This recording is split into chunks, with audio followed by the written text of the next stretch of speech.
everyone can please go ahead and be seated. We are on the record in Byers versus Dyke, and it is 18CV27149. Parties are present. We're scheduled to deal with, well, I guess we've got a couple of motions that we can address. The first is a motion for summary judgment or partial summary judgment. Then we've got the motion for to take judicial notice. I think it makes some sense to take them actually in the reverse order that they were filed, which means, Mr. Dyke, we've got your motion for judicial notice first. I have taken a look at what you filed. Did you have anything else you wanted to add by way of argument on that motion? Your Honor, I have had symptoms of migraine sickness this morning, so I don't know how functional I'm going to be today. Okay. Do you have anything you want to add by way of argument to that motion? Did you say you read it? I did. I have gone through it. Well, I have a lot to say about their opposition, but I wasn't prepared to litigate that today. I think that one is... We weren't aware if it was scheduled for litigation. So you're prepared just to deal with the motion for summary judgment? And I'm happy to do that, which I think... Oh, go ahead. We don't acknowledge any valid motion for summary judgment. We can address that. We're dealing with summary judgment. I think that puts it all in your court. And I have reviewed that motion as well. Anything else you'd like to add by way of argument? Yes, Your Honor. I just want to say, it seems like Mr. Dyke was about to say something perhaps about your previous question, and I want to give him a chance to respond. Well, the time period for response, if you are entertaining their papers as a motion for summary judgment, our time period for responding has not elapsed yet.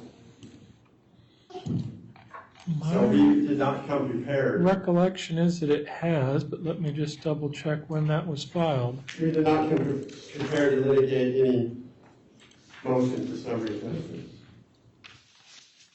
Looks to me like it was served on the 31st of May, which would mean that your time period expired last Thursday. 20 days? Mm-hmm. Well, for service by mail or email, you add 3 days. And if that last day falls on a Sunday, you get to the end of the next day. I have the ORCP for time right here, if you'd like me to read it to you.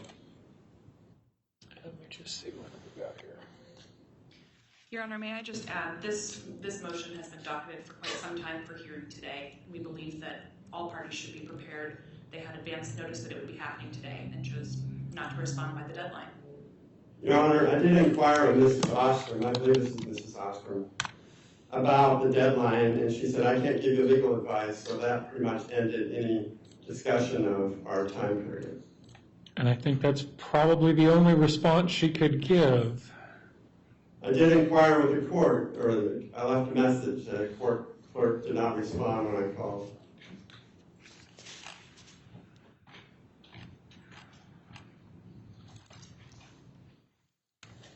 That's not the one I'm looking for.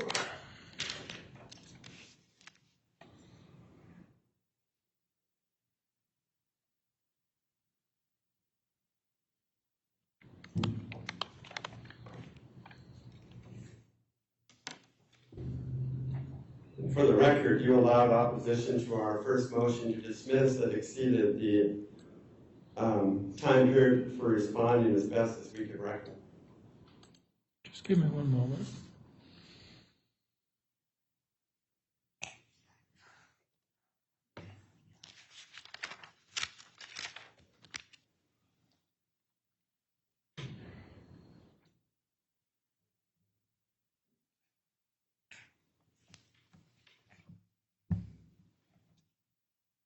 Again, Your Honor, Go ahead. Because defendant had ample notice of this hearing today, it seems interesting that he would have chosen to not file a response when this motion hearing was docketed to say, we don't believe that this falls within the acceptable time span. Your Honor, we believe the court has to function by the law, and we apprised ourselves of the law, and we're basing our actions on that.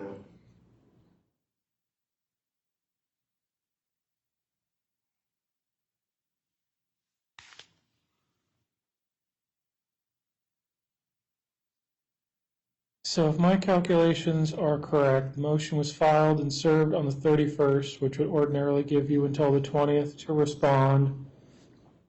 ORCP 10B does provide for 10 additional days when served by mail, which would I mean... think 3, not 10. Sorry, 3, which would make it the 23rd. That's obviously a Sunday. That would mean that your pleadings were due today. And as counsel's indicated, it was set for today. Is there a reason that you haven't filed it today? We would not like to offer any reason at this point. Your Honor, we served this both via email and by mail. And I would note that 10B does provide for service by email or mail, email, fax, electronic service. 3 days shall be added to the prescribed period. Mr. Dyke, do you intend to file something today?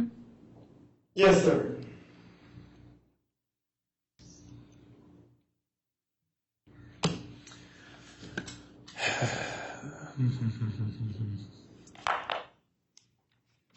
Counsel, here's my concern, and I'll certainly let you make whatever additional record you wish, but given the current status of the filings, I don't think I have any option. If we go forward with the hearing, I don't think I have any option but to grant your motion because there's no opposition filed. If Mr. Dyke does in fact have additional time to file, which I think he probably does as I've calculated it under 10, and I grant your motion, I think I've created a reversible error situation for us, and I've probably wasted months, if not years, of your client's time getting to the right result. Given that, I think it makes sense to simply schedule us a time to resolve this, assuming Mr. Dyke does get something filed today that at least is in response to your motion for summary judgment. So let's see what I've got.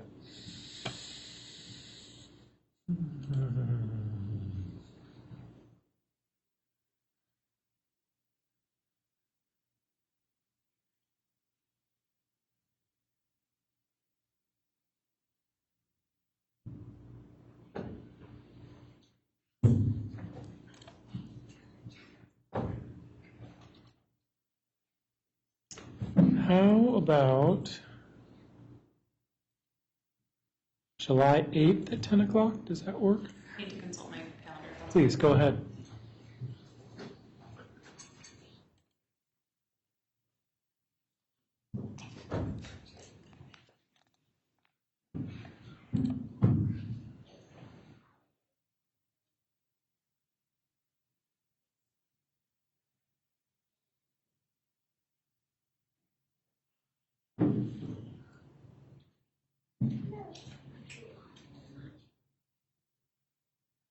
That works for us, Your Honor. Okay. Does that work for you, Mr. Dyke, if we make it July 8th at 10 o'clock? I think so. Your Honor, may we request that there be hearing on that date as well of the other motion that you mentioned earlier, the motion for judicial notice, if that's all right with Mr. Dyke? That, to me, seems completely appropriate. It is, you have responded, and I think it's appropriate to deal with that one as well. I know there were a couple of other motions filed. Motions to compel. Yeah, and I'm looking to see when those were filed. Those were filed the 13th and the 10th. Depending on, and I haven't reviewed those motions other than to just briefly glance at them, so I don't know that they would be resolved either way with regard to the motion for summary judgment, but it seems like, if not, I'm going to assume not at this point, it would be appropriate to address those as well at that time. So let's just plan on all of that. I know you folks drove in today. Unless you want to be here in person, you're certainly welcome to be here in person. I don't have an issue dealing with the motion for summary judgment telephonically if you'd prefer. I think that probably is all we can resolve today then. Mr. Dyke? Your Honor, we'd like to move the court to require the plaintiff to be here at that time too. His personal appearance isn't necessary on a motion for summary judgment. It's not an evidentiary hearing. So Your Honor, I don't understand. I thought evidence was factored into a reckoning of. We're not going to take testimony at that hearing. That's not how that works. So he doesn't need to be here in person unless, of course, he chooses to be. He's certainly welcome to be. And I think that covers all we can take care of today. So we'll see you all on the 8th at 10. Yes. I'd like to move the court to set a deadline for the previously held motion to compel. Your Honor, we believe that the deadline is set by the amount of time allowed by state to respond. We intend to respond within the statutory deadline. Is that 30 days? I'm not required to provide you legal advice. And I don't recall off the top of my head. It was a second motion to compel, and you didn't specify any deadline. I did speak with Mrs. Ostrom about providing those documents today, and I hope she brought some of those. I would need Mr. Dyke to go back and listen to what was decided at the end of that last hearing to give you any kind of a deadline with any sort of certainty, and I can certainly do that.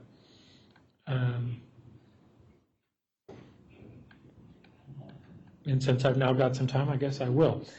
But that covers it for today. I will generate some sort of an order that outlines what that timeline is, if appropriate. All right. Thank you all very much. Thanks, Your Honor. Thank you, Your Honor.